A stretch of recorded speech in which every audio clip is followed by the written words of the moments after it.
Mortal Kombat 11e. À ce stade, on pourrait venir à se demander ce qu'il est encore possible de faire pour la série. Et pourtant cet épisode se hisse très vite au-dessus de ses aînés et va même jusqu'à dépasser nos attentes. En premier lieu, grâce à des mécaniques de combat qui semblent enfin frapper juste, oublier la jauge de furie et proposer une barre offensive et une autre défensive, voilà une idée salvatrice.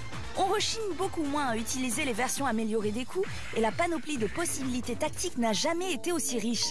L'ancien X-Ray Move est devenu le Fatal Blow. Vous allez me dire, sur le papier, ça change pas grand-chose. Alors oui, sauf que non. Le Fatal Blow ne peut être déclenché que lorsqu'il ne vous reste que 30% de vie. Et si le coup passe, vous ne pourrez plus l'utiliser pour le reste du match. Là encore, la stratégie vient s'immiscer là où on ne l'attendait plus vraiment.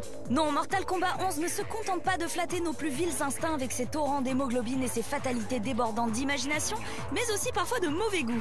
Le titre réussit le fameux mais périlleux équilibre entre accessibilité et technicité, celui-là même qui garantit d'interminables parties en versus, que ce soit en local ou en ligne.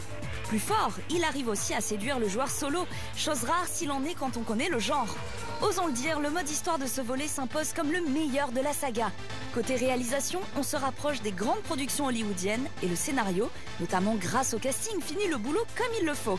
Puisqu'il faut bien une ombre au tableau, on ne peut que regretter le système de loot du titre qui semble constamment vouloir nous pousser à mettre la main au porte-monnaie. Débloquer le skin de ses rêves peut prendre des heures et encore si la chance vous sourit. Mais ne laissez pas ce dernier bémol vous convaincre du contraire. Mortal Kombat 11 frôle la perfection et même ceux qui n'ont pas un appétit particulier pour la saga devraient donner sa chance à cet épisode. La presse est unanime et à Game One, on ne tarit pas d'éloges. Mortal Kombat a su oublier ses errances. Preuve en est donc faite, ne pas se réinventer, ce n'est pas une fatalité.